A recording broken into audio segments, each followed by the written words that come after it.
Good morning and welcome back to another episode of Backbench Drivers. I'm your host, John Lawson, and joining me, as always, is my co-host, Matthew Fisher. And joining me for the first time, we have researcher, I suppose, as well as an activist. He's been very involved in the No Vote campaign, as well as the Australia Month campaign, via which we both participated and sort of bumped into each other, I'd say. Daniel Walker, and it's very good to have him on the show this week. We're going to be chatting a little bit about the recent e-censorship debacle, as well as a Voice to Parliament retrospective, and I'm sure we'll touch on many other topics in the meantime. So how are you going, guys? Welcome to the pod. Yeah, good. Thanks for having me. I really enjoy what you guys do, so it's great to be here. Oh, thanks. Likewise. We enjoy all the content you put out. Yeah, and maybe you can tell us a little about yourself, Daniel. Just dive into it. What is Blacklisted Research? That's your brand across all of social media, YouTube, and you've got quite the following on YouTube. You post some old documentaries, but also a lot of your own original content, and it's a great resource. How did you get into all of this, and what's your modus operandi? What are you doing? Yeah, thanks for that. I guess, who am I? I'm just a normal person. I'm just a tradie. I work 50 hours a week. I've always been politically minded, culturally minded. I'm a proud Australian. I'm a proud Christian. And like many other people, I suppose, I'm just very let down by the direction that our culture is being weaponized, the direction that our country is headed in, just the wreck spiritually that Australia is in, and the world for that matter as well. And I just wanted to do something about it, and there's only so much that I can do. And I decided to get involved with activism, try to network, be a part of community development, meet people, talk to people. And I started a YouTube channel back in, I think it was 20. I can't remember the year. It was a long time ago, but that one got shut down eventually for hate speech. And if you've seen my content, today I've tried to clean it up a little bit more and be, somewhat more professional. But you'll see most of the stuff I do it's very limited on my opinion. I don't try to limit it to my opinion. I'm very much interested in primary citations, actual research, information, and all of that sort of stuff. And I'm just doing the best I can to be honest, which, that just isn't present in the mainstream media. And, I just feel somewhat of an obligation to try and do what I can, which, as a single person, it's not very much. And as you guys probably know, it's very hard to network with people because it's very hard for people like us to work in a group. It seems like we can't even get from A to B in a lot of ways. So, yeah, I'm just trying to meet people and do what I can to get the information out there and take people along the ride with the research that I find and the stuff that people send me. Yeah, well, that's great. And I think it's correct what you touched on there to do with the atomism that often happens across the right wing, especially the dissident right. And it's something that the media definitely tries to feed into and incentivize. They'll label people to certain things, and they'll attack and slander people with labels that are intentionally used to try and distance you or distance individuals from working with each other. We've got I think it's because a lot of us have jobs. A lot of people who are conservative actually have a life. So and that's also they don't why. want to associate with like sort of freakazoid, strange ideologies, people that are violent or aggressive, and that's what the media often will try to do by calling someone a Nazi or calling them something else. And of course, you are a victim of this. The ABC wrongfully described you as that. I don't know how much you want to go into depth, but would you like to give a little bit of detail on how they attacked and doxed you? Yeah, sure. So there's a lot of slanders that the media use, and there's a lot of, appeals that they constantly rely on. Anti-vaxxer, Nazi, anti-Semite, supporter of Hamas. Conspiracy theorist. Conspiracy theorist. I'm sure you guys have been labelled things before or heard these terms that they constantly use in the media. And I didn't really address this on my channel because I didn't really feel the need to. I did bring it up, like the article, but I didn't really go into detail about me personally or how it had affected me. But these people did come after me. They did send the they did send reporters and all of that after family members who I'm actually quite distant to, which is very strange how they got that information, especially when we have a different last name. They slandered me. They called me a Nazi when I've never been a member of any organization. I'm a Christian and I'm a nationalist, and that's what I am. I'm actually pretty apolitical, but because I'm a nationalist and because I'm a Christian, a lot of people tend to find that my views line up with what you would find, I guess, in the far dissident right. And, that may be so, but I consider myself apolitical. I'm not here to push any politician. I'm not going to tell people who to vote for.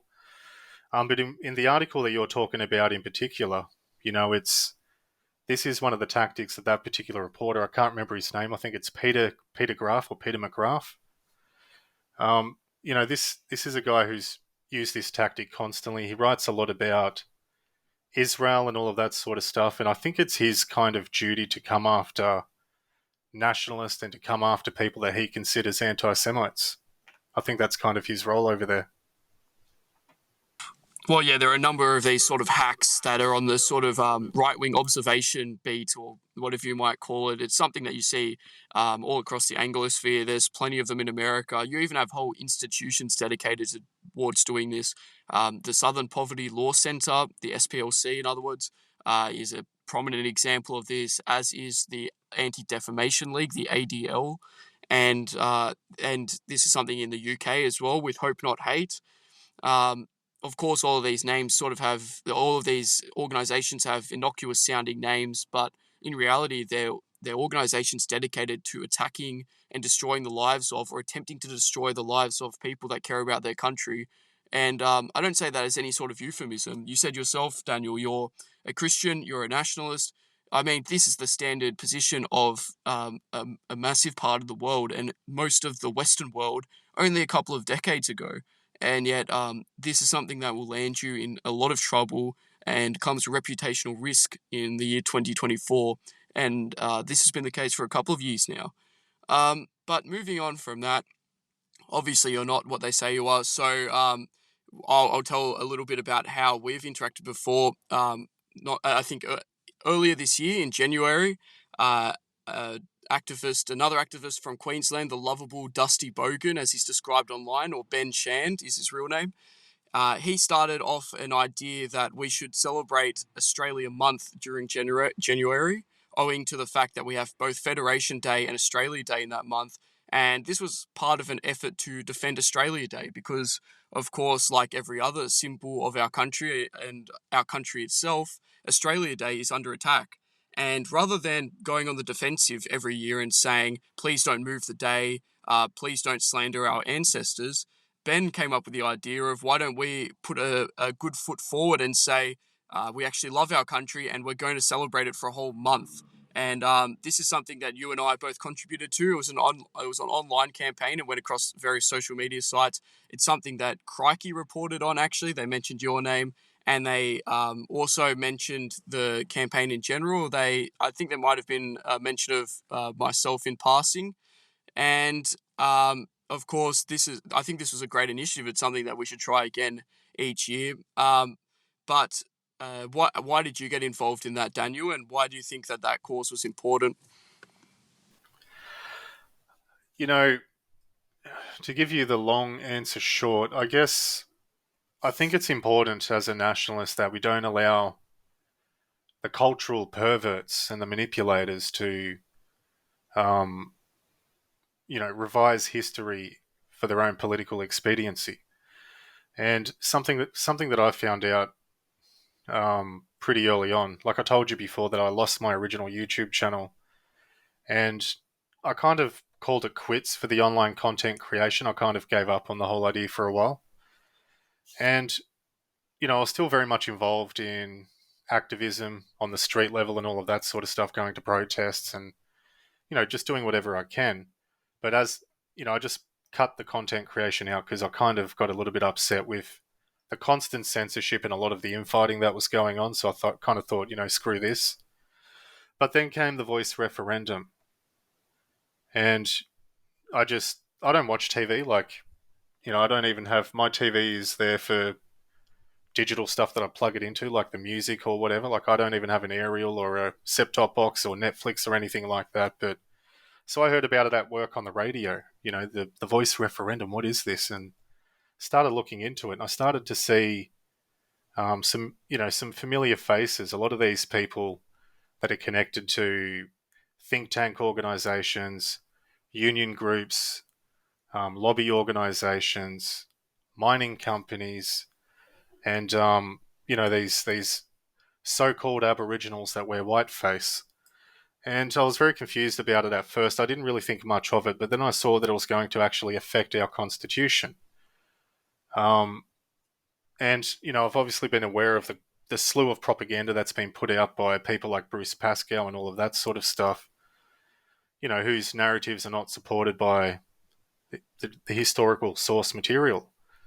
And yeah, I just felt the need to just do what I could, and I saw that as an opportunity.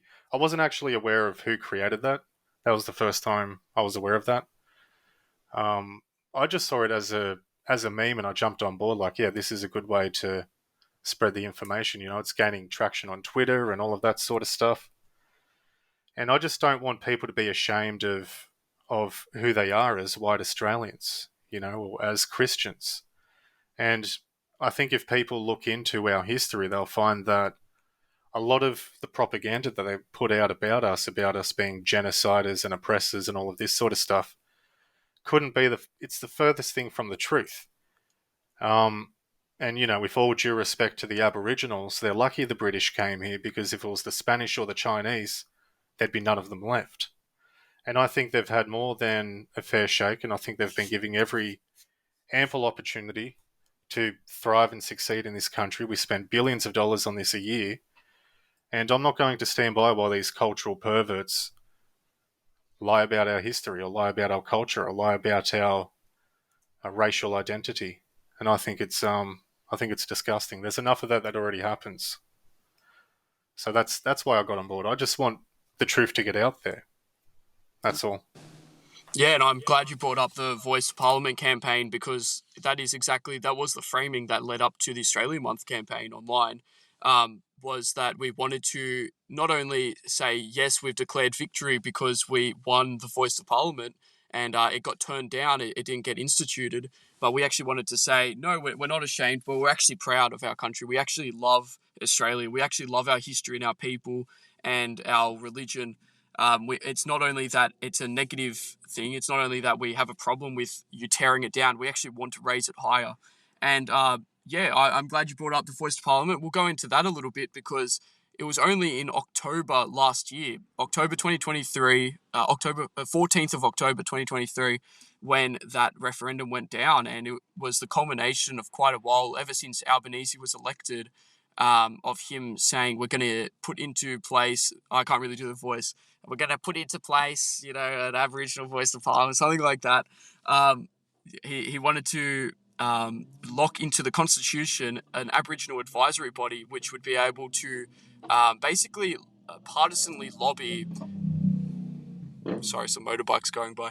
They're going to partisanly lobby the government on any topic that concerns Aboriginals. Now, the biggest problem with this was that every issue that concerns the general population also concerns Aboriginals. So the fact that we're going to have this minority population, which has been notoriously opposed to the majority of population for quite a while, you can say rightfully, wrongfully, that's neither here nor there. Majority of the population is white Australians still, and obviously there's some European minorities and there's some other ethnic minorities as well. Like, they're increasing as a proportion of the country every day, but still the majority population is white Australian. And of course, the Aboriginal Voice of Parliament advisory body, which would have been enshrined in the Constitution and irrevocable, basically, would have constantly been advising the government and lobbying the government against the interests of the majority population, and also the founding population. Of course, everything that we love about Australia was basically built by the white colonial, the people that were colonizers. the white Christians. Really, you can't really look around and see anything that was the legacy of Aboriginals that they constructed before colonization or since. And I say that I think that's an unfortunate fact that they have contributed so little and have suffered so much insofar as they have suffered. But I do agree with you, Daniel, that a lot of the narrative that we've been told is actually untrue about the colonization. It wasn't as harmful to Aboriginals, or at least it wasn't intentionally harmful. It wasn't maliciously harmful towards Aboriginals like we were told in primary all the way through to high school. Um, Myself and Matthew both grew up in the generation which heard every day history lesson that the white people came here and killed the black people, and it was a terrible shame. And basically that we don't have any rightful claim to this country. I'll let you take it away from there. Maybe we'll dive a little bit into how the colonization story has been mythologized and is actually an incorrect, warped telling of history compared to what actually happened. Do you have any knowledge on that, Daniel?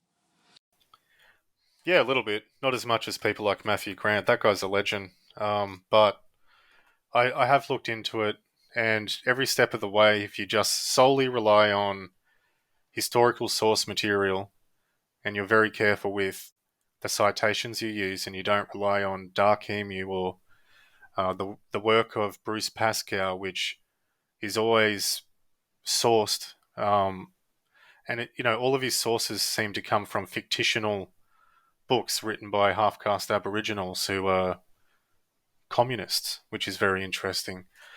But you touched on the Constitution before, and I just want to stress to people that by altering the Constitution to allow for that, that little advisory board, they're giving them the same judicial and legal powers as Parliament.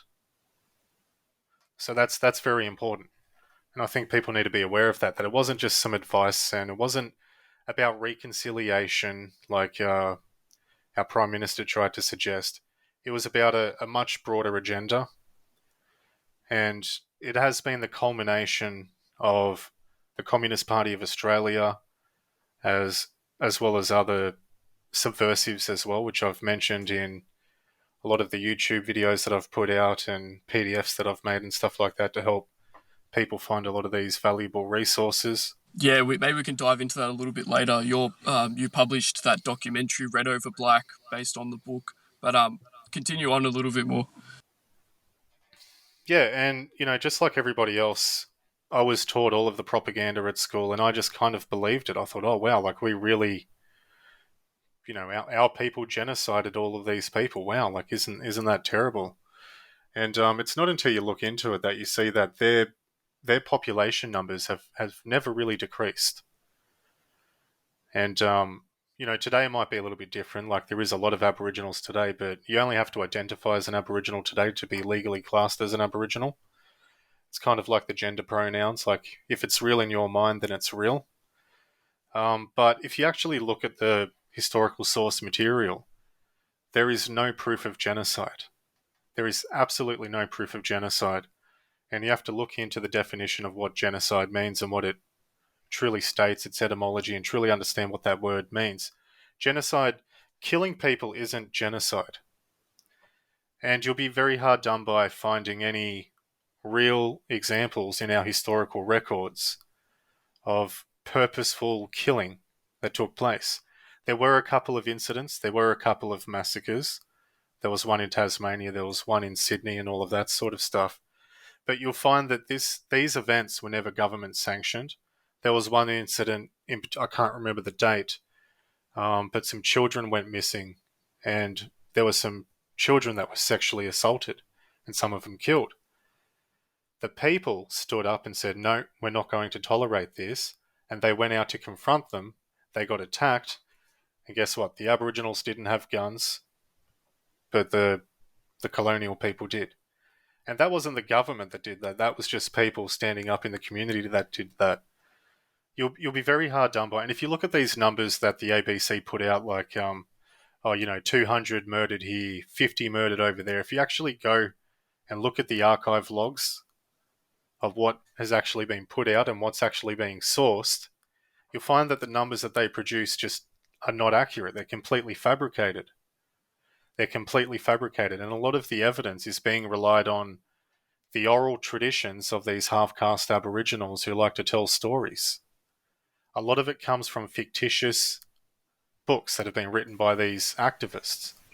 And it's very unfortunate because when you actually, like I said, not to repeat myself, but I really need to stress the importance of the power of citation, primary citations.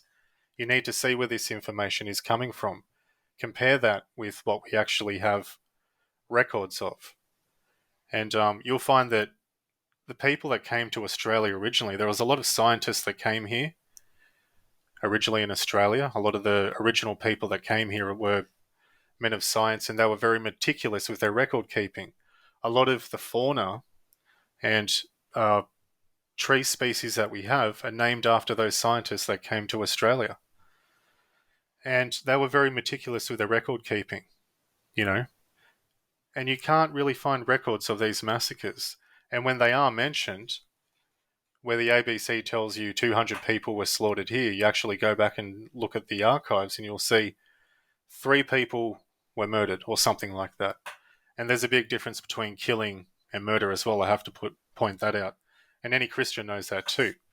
There's nothing wrong with defending yourself as a Christian, and that's what I believe. And a lot of these occurrences were the result of conflict. There was a lot of conflict between settlers and the indigenous population, but you will not find any evidence of genocide. It doesn't exist. It's not there. And if you do find evidence of it, look at the source, look at the citation. Where does it lead you? Read what that actual citation is, and you might be surprised to see that a lot of the evidence that's being put forward is absolutely fraudulent. And, that's why I've made a lot of the content that I have, because I've found it very interesting. And I think Australian people should know this. And that's one of the reasons why I do what I do, because I find it important to our national identity. I don't think we should have any shame or guilt or remorse as an Australian people, because we've done very well for ourselves. We had a very self-sufficient country. We turned a wasteland into one of the super economic powers in the world in a space of 200 years. And now we're going backwards, of course, as you guys know, but the original pioneers of our country, who were largely white Anglo-Saxon Protestants, a lot of Celtics as well, their views were more in line with what we have in mind. And one thing that the media say is, racism is un-Australian and all of this sort of stuff. They use these buzzwords, but if you actually go and look at what our founding fathers of Australia actually believed and actually put forward, you'll actually find the people that accuse us of being Nazis and radicals and this and that, they're the ones that are un-Australian. And absolutely. I think that's evident by the policies that they push and their contribution to the weaponization of our culture and the destruction of our identity as a nation. Well, the Voice of Parliament was just the most recent attempt at that, and the most wide-scale and blatant, I think, as well. So I want to just dive into a little bit more what you said and bolster your case that actually, what everything you're saying is well substantiated by Keith Windschuttle, who is one of the most well-researched, and also he has written a lot on the topic of the falsification of Australian colonial and also post-colonial history. He wrote 3 books called The Fabrication of Aboriginal History, and they're massive books. If anyone can find the time, I recommend that you go sit down and read through them as much as you can, because they really dive into it and they break down each of these supposed massacres. And Keith Windschuttle was actually at the centre, and he fought on during what was called the History Wars, and that was basically a battle of intellectuals throughout the, I think, 70s and 80s and maybe 90s as well. And that was between him and various other intellectuals such as Henry Reynolds on the pro-Aboriginal side. Not to say that Keith Windschuttle was anti-Aboriginal, but you could possibly say that he was giving the defence of the colonial side and of the traditional Australian side. And so these two went at it. And if you look at the two, Keith Windschuttle only had to make I believe it was one alteration in the republication of his book after all of that. And that was actually to reduce a death count in one of the massacres that he noted down and he wrote about. And so this was after, extensive academic critique of what he wrote, and a lot of it was very partisan. He himself said, Keith Windschuttle said, that a lot of the other side is informed, it's very partisanly informed by an idea that they're helping Aboriginals by writing this history about how they were oppressed. And it actually doesn't come from the source documents like him.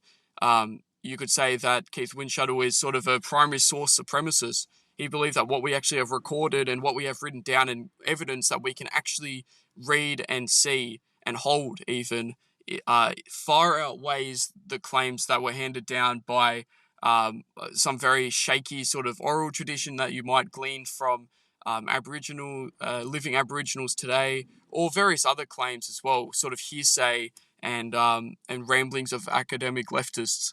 And so he actually did a very detailed breakdown of this, and I think it's basically irrefutable, the case that he makes, that the colonial forces, the British colonials that came here, and the Irish convicts as well, although they were not perfect, they were largely well-intentioned, and in terms of times when there was unfortunately Aboriginal death, it was oftentimes because the Aboriginals were behaving no different from how an Irish or a British criminal might behave, and so they were treated by police as the same that a British or an Irish criminal would be treated. And that's actually something very important to note. But I think the broader point here is to look at how ideas influence the course of our country. The writings of these academics that you might think is fringe or unrelated to everyday life, it belongs in the universities, far away from the ordinary man and the everyday life, is actually it almost became extremely relevant to everyday life with the Voice to Parliament.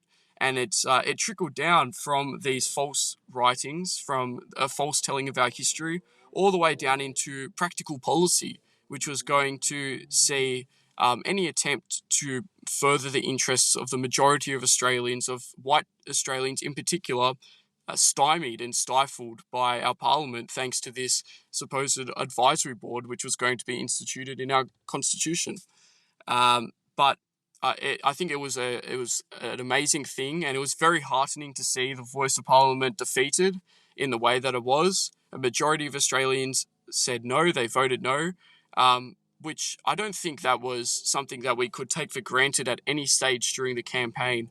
The whole time, the most powerful institutions in our country, like you said at the start, Daniel, banks, mining companies, soccer teams, celebrities. Oh, someone's got the sound on. But foreign celebrities even were all teaming up on the established traditional white Australia to say we want this voice to go through, the Voice to Parliament, and it didn't. The population voted against it, 60%.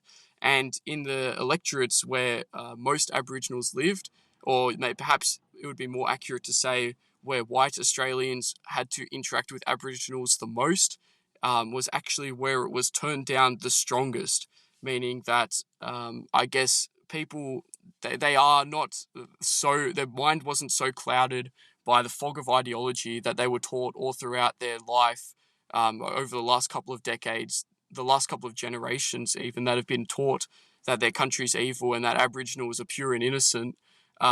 Actually, they were able to see through that and see the actual practical reality of things, and I suppose that's very heartening. And I have described this before, and I know Matthew has as well, as sort of although it's not a perfect example, our Trump moment, and or you could perhaps describe it as being similar to Britain's Brexit moment, in that although the solutions that were developed and the people that were pushing it weren't perfect at all, it shows that the majority of the population is not happy with the state of things currently, and they would like to see a return to the things that made our country great in the first place. They don't want this radical revolution, this sort of complete rewriting of our country to be instituted into law. They don't want that among our leaders, and they don't want our country to go that way. And so that's what the Voice to Parliament No victory represents to me. Is this what you'll describe it as, Daniel? And then after that, I think Matthew's got some questions for you. Yeah, I think it's definitely a victory in one sense. It's not very often that our side gets a win. You know what I mean, in Australia, and It's been a while, that's for sure. yeah, Probably since Federation. I mean, if you read as much news as I do, it's constantly you constantly get the impression that we're going backwards, and the wins that we do get are not as good as the losses that we keep taking. But the result of the voice to referendum that we had was really amazing.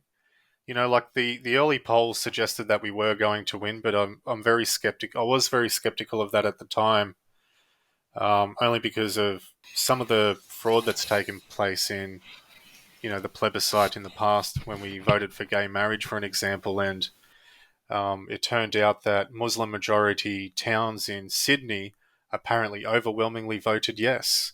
And so I've always been very skeptical, like trying to help out independents in the past as well. I've always been very skeptical of, that election process, but I was very pleased with the result, especially in Queensland where I live. Almost 70% voted no. I mean, that is a huge dominant victory. But unfortunately, the fight isn't over. It's over at the federal level, but there is a lot of movement going on trying to introduce it at the state level. We've seen aspects of that take place with South Australia, and there's a lot of talk about it in Victoria. They've already set up boards and all of that.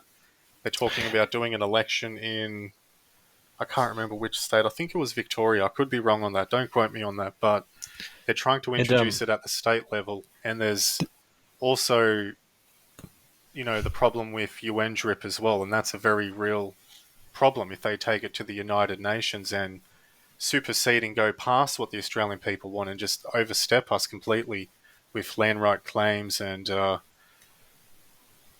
it's not over yet. It's just not being publicized, and there's a lot of activity still going on. But we really took the power out of the bite that they were trying to deliver to us with the result of that Voice to Parliament referendum. I think you touched on a very good point before around definitions to words in relation to genocide, but it's also terms about indigenous and nation and culture. And you look at what you see in the dictionary now and you see what was in the dictionary in the 1800s, it's vastly different. Indigenous went to a person of the land to now it's talking about colonialization and whatnot. And this touches to the importance of controlling and being within institutions, like John was talking about with the universities and the historians, because the ability to change what words mean is very important to changing how people view political ideas, view cultural matters, view themselves in their country. Because in the space of roughly 40 years, you've taken a population who viewed themselves as, blood and soil, this is my country, to we're an invader, we must give these people this land or these reparations or this money.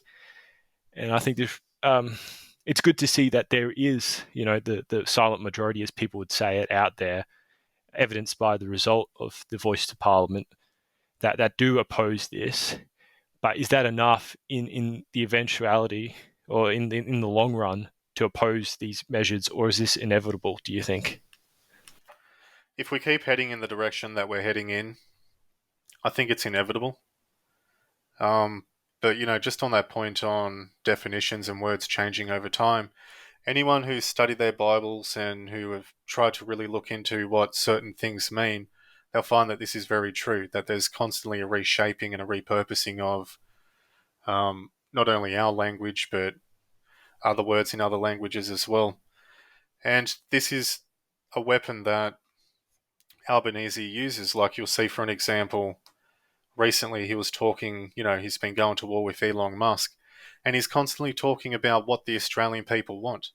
He is so far removed from what the Australian people want, but he's really clever with his neural linguistics, and he's really clever with his word salads and the way he talks about things. And, like I've always said it before, but these politicians are really just actors. They were just too ugly to be put on a movie set, so they became politicians, a lot of these people.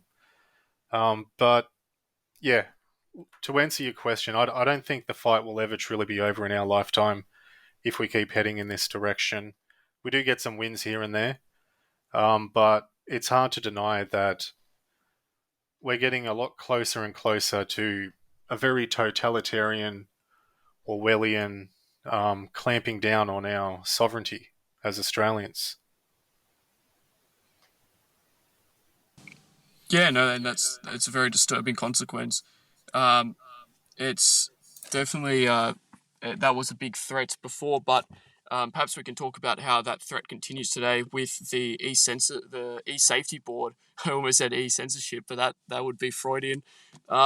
The e-safety board, which has been relentlessly trying to censor X, formerly known as Twitter, recently, and they imposed a ban on the sharing of a video of a multicultural, you could call it a multicultural stabbing. It was basically a Muslim guy trying to kill an Assyrian Christian bishop, and thankfully that failed. The bishop Mari, he survived, and so what broke out was there was a bit of a riot. There was worry there was going to be retribution by the Christian community against the Muslim community within Australia, but that seems to have died down a little bit. Nonetheless, that footage was circulating on X for obvious reasons, and people were commenting on how this is a consequence of the past, you could say, 50 years of immigration policy, really. And that's what our multicultural society is leading to. That was some of the commentary being given, although there was much other viewpoints being stated as well. I'm sure there was also the religious dimension. But then, against the wishes of Bishop Murray himself, the e-safety commissioner put a gag order basically on all social media, and X, which is it's trying to hold out as a bastion of free speech on the internet, actually opposed this, and so they've ended up in a bit of hot water. They've ended up in a lawsuit. Dan, And did you want to go into detail? Oh yeah, Matthew, go ahead. I just want to briefly add that I think it was yesterday, in the time of recording, that the federal court has chosen not to extend the temporary order blocking that attack, so it's allowed to stay up on X. But I think the crucial point here is that we shouldn't have to go to court to have stuff on the internet. It shouldn't be we have to keep fighting these legal battles or have people fight them for us to have a free internet in this country. That should be the way it is. It should be the prerequisite. And it's yeah, I'm no, just it's, not a it's a fan massive of. problem. Daniel, do you actually believe the alibi that they're doing it for the safety of children? That's why they have to ban this video. If any of you have ever been long enough on Instagram or Facebook or TikTok or any of these other social media platforms, you have seen far more intense footage than that video. That footage was not gory at all. You didn't see any blood. I mean, it's a terrible thing that happened, but the footage itself is not that bad compared to what is allowed on YouTube, Facebook, TikTok, and other conventional popular social media platforms. I'm sure you guys have stumbled across a lot worse just scrolling through short videos, not even looking for anything. And so you have to ask yourself, what's the real agenda? Because nobody's talking about the other videos, like on Instagram and all of the platforms run by Meta, for an example. What is the real agenda? I don't know what the real agenda is, but if I had to guess, I feel like Australia has never been allowed to have a vote on immigration. And I feel like videos like that, for an example, or some of the content that I've covered recently, which includes, the increase of Sudanese youth crime gangs in Melbourne, Sydney, and Brisbane and other places as well, it really brings to the forefront the question of whether or not bringing certain ethnic groups or bringing too many people to Australia is a bad thing. It really makes us have a responsible look at immigration. And it's very hard to deny that immigration isn't being used against us to bring up house prices, to push policy to create ethnic voting blocks, and many other things as well. But I think it really highlights the issue with problematic Islamic immigration, as well as certain ethnic groups, and bringing too many of unfitting people into Australia. And I think when the mainstream populace actually start to demand that conversation is introduced into the public square and not just mentioned once a month by Andrew Bolt. I mean, who else really talks about immigration on a serious note? Nobody. I don't really watch TV, so correct me if I'm wrong, but I don't really think there's any other voice in the mainstream that really talks about this topic and highlights it from a realistic point of view, because we're not allowed to have that conversation. So I believe that was part of it, but I also think that it sets a legal precedent, and that was just a good target for the E-Safety Commissioner, to give them the legal authority to order social media platforms global takedown orders. It wasn't just delete this video, it was a global takedown order. So it doesn't matter if you have a VPN or if you're in Austria or Hungary or Turkey or wherever you are, they did not want anyone to see that video. But it obviously wasn't about the content itself, which I just highlighted. I really feel like it was about setting that legal precedent globally so they can take down whatever they want, like all of those naughty people that disrupted the Voice to Parliament referendum, for an example. There was a lot of stuff that they were trying to delete. But it also takes that conversation, that serious conversation about weaponized, destructive levels of immigration into our country out of the public square. So we can go back to focusing on the cricket or whatever else they want us to talk about. I think that's the crucial point of it, because they weren't banning it on Channel 7 or Channel 9 or the ABC. They were allowed to show the footage. They were allowed to give their commentary. But they were banning people on Twitter, people on Facebook giving their own commentary. So they were shifting the narrative, allowing no counter culture or any dissident right views on it, and just funneling it or everyone into the mainstream sensitized media coverage of it, which will, they'll give credit to it for 5 seconds, then onto something else. And they'll shift gear and they'll change people, and they will, because a lot of people would rightly feel, angry, distrustful, infuriated by this footage. But if you're lulled into a false sense of security like this, like you watch Channel 7, they downplay it, they say, oh, no one's hurt, all this and that. And then it takes this rightful anger, which could be used to have political change, to affect the system, and it just redirects it, like you said, into the sport or something meaningless like Eurovision or whatnot. Well, you really got to think about the mentality of a group of people that want to take away the ability for people to freely access information and to freely discuss their ideas and their beliefs. There's a lot of unpopular opinions out there, sure. There's a lot of misinformation out there, sure. There's a lot of things I don't like to look at and I don't like to hear, and that's why I don't have a TV. That's why I don't watch SBS, or I don't read certain newspapers. There's a lot of stuff that I remove myself from, and I think I don't like, as an adult, being told what I can and can't look at. I'm not hurting anyone, and that event was in the nation's interest. It was something that concerned the nation. It was something that affected me as a citizen. It's something that affected me as a Christian. And I believe I have the right to know what really happened beyond the scope of the corporate bullshit media that constantly feeds us lies and narratives. And I wanted to see the footage for myself. It's not because I'm some sort of sadomasochist that likes violence.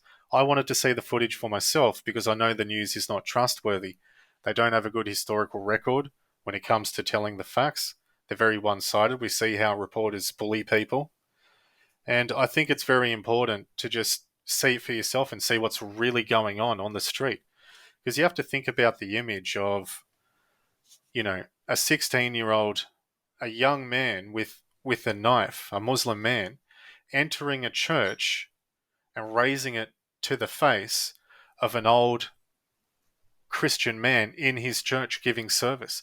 That's the reality of Australia. That is the reality of what we are living in right now. And people need to smarten up and stop watching Eurovision and really have a look at the consequences of what's occurred in our country.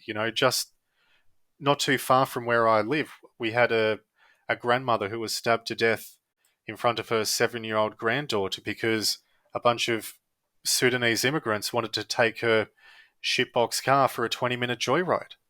This is the reality of the situation we're living in Australia, and they don't really want us to talk about that. They don't want us to be aware of the consequences of destructive levels of immigration, especially certain ethnic groups that, whether you like it or not, do not assimilate and will not assimilate into our national identity or our culture.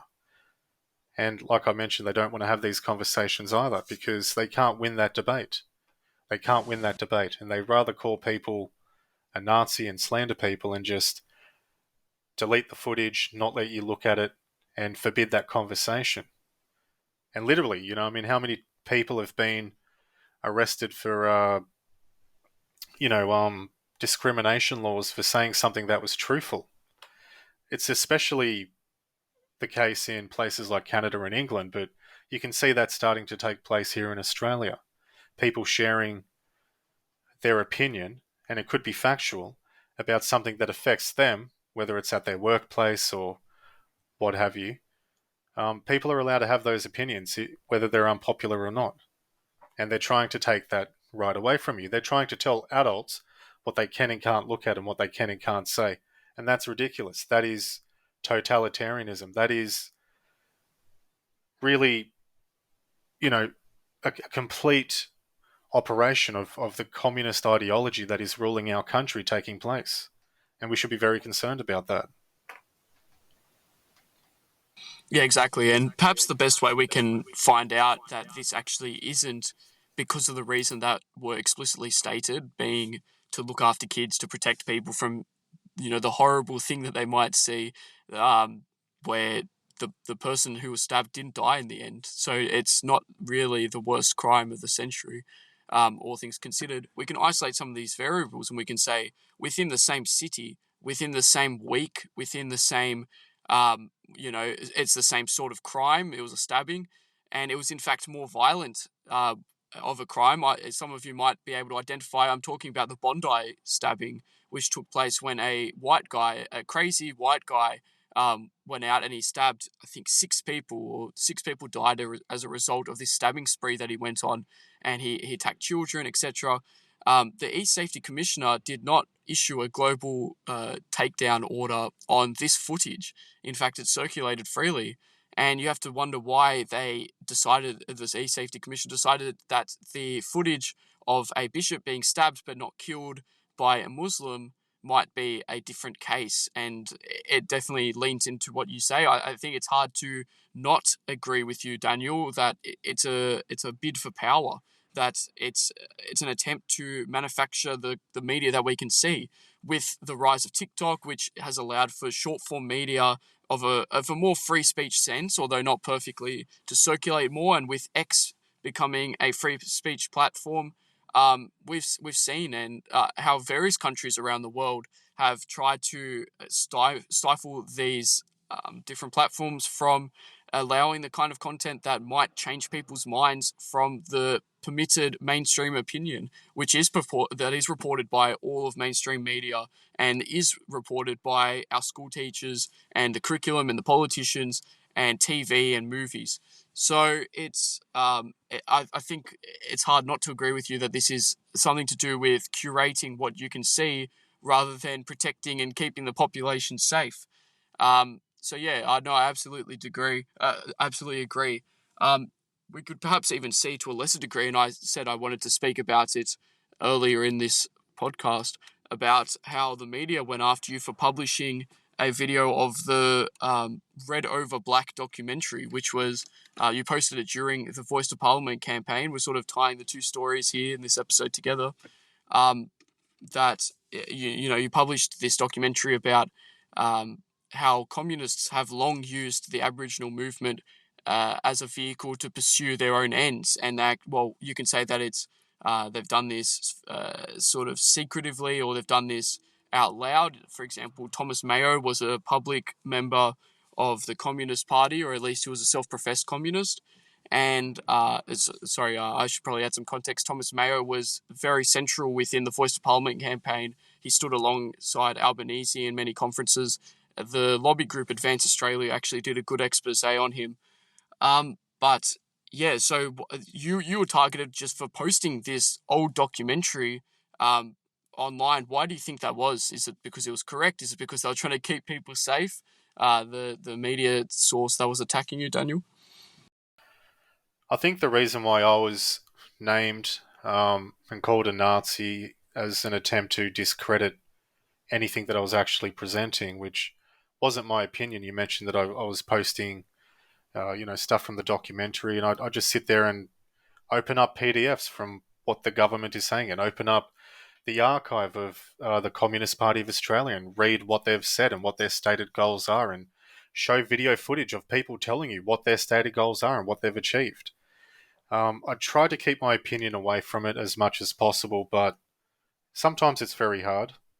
I do have a lot of opinions, believe it or not, and they aren't really popular with the ruling class of Australia, but I think they tried to do that because, according to their article, the ABC, there was a few articles, like you mentioned, Crikey, and I'm sure there were other ones from smaller outlets as well, but the ABC one in particular,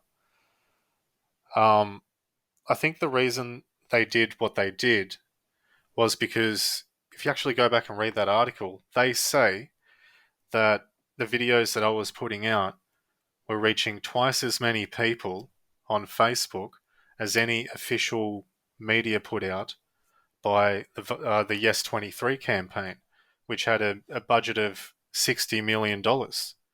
And that's very interesting because I'm not even on Facebook. I'm not on Facebook anymore, and I haven't been for 10 years or something like that. So that's purely from people sharing it and re-uploading it and repurposing it and putting up clips and all of that sort of stuff. I didn't tell anyone to put it up on Facebook. That is just how much people were interested in the information. Because when I found that stuff out, I couldn't believe it. I was thinking, wow, I was never told this. Like nobody ever told me about this. Like I was very blown away by the information. I felt the need to put a lot of it out there. And yeah, I think that's why they came after me personally as well as other people, because according to their own words, some tradie who lives in Queensland on a budget of $0 in his spare time on the weekend decided to make videos, and that was more effective than the propaganda arm of the four big banks, Rio Tinto, the think tank organisations and the lobby groups and the unions that came up with multiple millions of dollars to promote this propaganda, the Yes 23 campaign, which was supported by all of the big corporations and celebrities like you mentioned before. I mean, they had so much at their disposal. They were given so much free advertisement by Qantas and the NRL and the AFL. And it was more than just, I can't remember the exact number, $60 million or whatever they had in their budget. But like I said, they were given free advertisement by the NRL, that's a lot of money to have, stuff like that promoted during big sporting events at like halftime and all of that sort of stuff. That advertising cost a lot of money. Not to mention that it was supported by everyone in the ALP, most people in the Greens that weren't complete radicals like Lydia Thorpe, who was formerly a Greens, who wanted to take it a step further by taking it to the United Nations with the introduction of UN drip and things like that. The voice to Parliament in our constitution wasn't enough for her. She wanted more. But I think that's why they tried to isolate certain people. Like they came after Blair Cotterill as well. He's already very publicly known, and I really like a lot of the stuff that he does. I don't agree with everything he says, but you have to give him credit. Like he is a very smart guy, and he does put out He's lot of done a lot very of good work. interesting. Yeah, he puts out a lot of very interesting talking points. And I think that's why they came after him as well, because it's very easy to slander him because of his affiliations with certain people. And I think they try to paint me in that same bucket as well by putting out multiple articles calling me a Nazi. When, like I've said, I've never been a part of any organisation that's a Nazi group. So I feel like it was just a way to discredit people. Like, oh, don't watch that video. That's that Nazi. Well, yeah, no, I think that was pretty blatant for anyone who was watching it. But yeah, no, I just want to bring it back to what you said about the purpose being to basically control what people are seeing. I think that we can go further into the example that I used, the comparative example of the Bondi stabbing. Now, with that stabbing, they were able, the Albanese was then able to use, off the back of that, announce that he was going to introduce a bunch of new programs, some of which were good. For example, he was going to introduce some sort of a porn ban or restriction, and some of which are hugely negative, which is going to be that the government's going to be dedicating a lot of money and a lot of time to creating content which fights toxic masculinity or whatever that is, which is undoubtedly going to be healthy expressions of masculinity. And so, but if you were But John, to, yes, yeah, you're Matthew, looking at it the wrong way. yeah. It's more of a roadmap of how to be a toxic man. They're going to give out material. You I just watch suppose it, you're copy right. it. No, yeah, you're onto something there. Hopefully, they're like, yeah, no, the 5 steps to being sexist or something like that, and Yeah. And we just clip it, free content. it'll give us a criteria. Yeah, it's true. Yeah. Yeah. So was Marking the guideline. Bondi stabber, was he a misogynist because one of the people that he Well, all of the people that attacked he was a attacked woman? were women, so he targeted women. But that's not even true, though. He attacked There was a security guard who the two got in the way. seckies. Yeah. It was the French and the Paki guy. I'm pretty sure that I'm not sure. I haven't looked into it too closely, but certainly the narrative has been that it was because he was misogynist or sexist or he hated women or something like that, potentially as a result of his attempted sex work. I'm not exactly sure on that. I'm not caught up in the So details. this homosexual prostitute who suffered mental delusions and from homelessness and drug abuse, he was a toxic masculiner. Is that the official narrative? Is it? That seems crazy to me. He's not masculine Yeah, no, it enough, is. apparently. And so well, exactly. And so then they rolled out all these programs saying that they're going to be trying to tackle and cut off masculinity at its root, basically, in schooling, etc. Oh, that's not the exact language, but they're going to trying to eliminate future attacks like this or domestic violence altogether by eliminating masculinity, which they've found out is the root cause of all of this. And so, but we can compare that to the I think it was Wakely, the stabbing of Bishop Murray, which if you looked at that and you were to propose a policy solution, what might you propose, Daniel? Like if you're like, how can we solve this and stop this at its root? What might you suggest? To stop this at its root? Well, you'd say something like, we're going to end immigration from all of these competing countries. We're going to get rid of, we're going to try to stop bringing in people that follow a religion that tells them that they can do jihad against certain people. Yeah, I think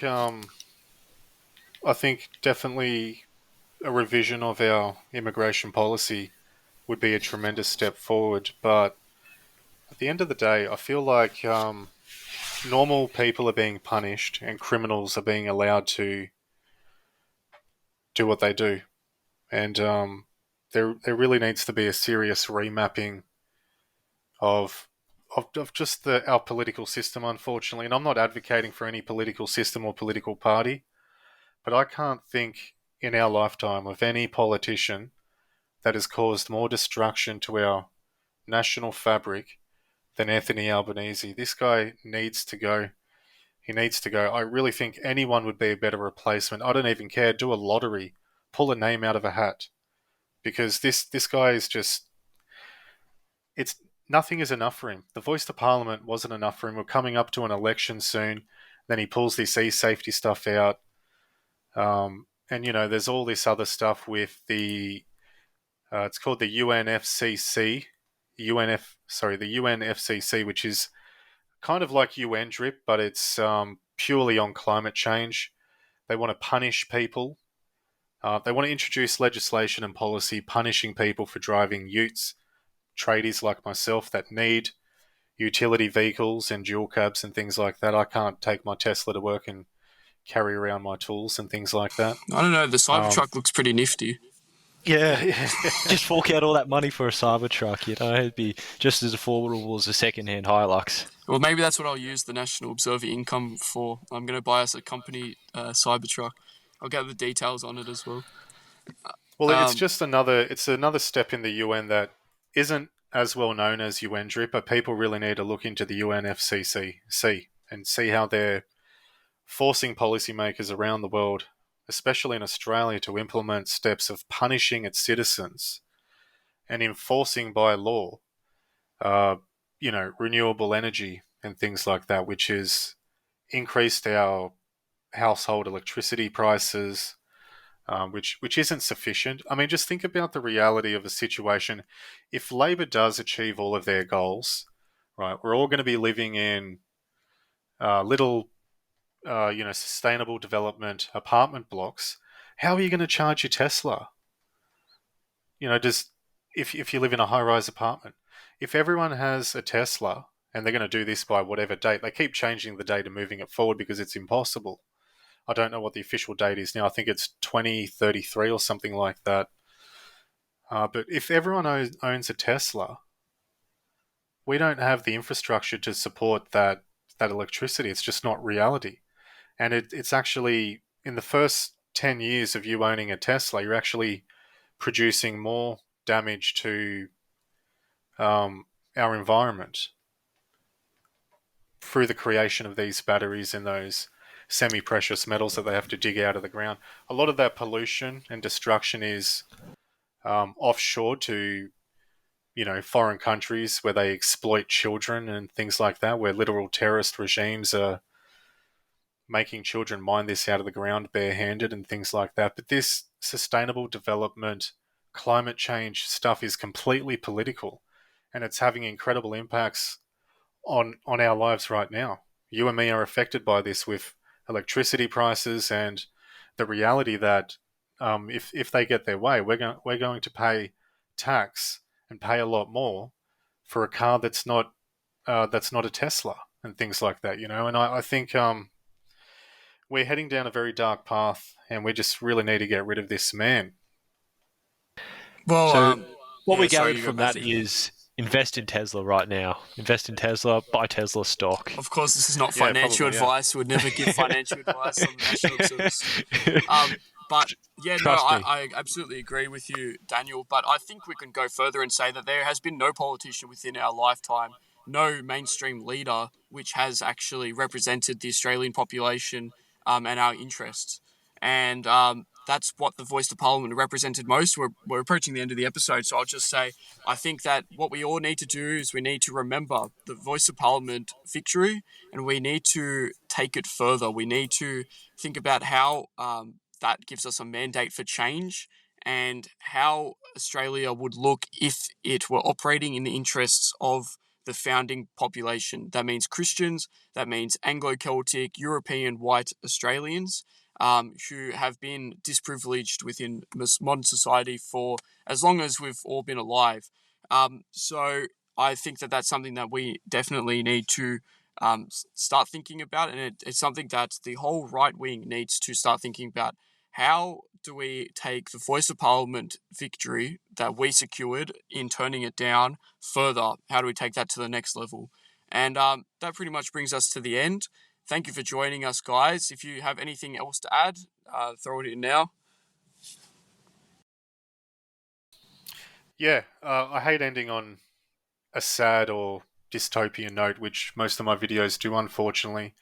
But I do feel like it's important that we just understand the situation that we are in. And I think, people listening to this might be unsure what they can do.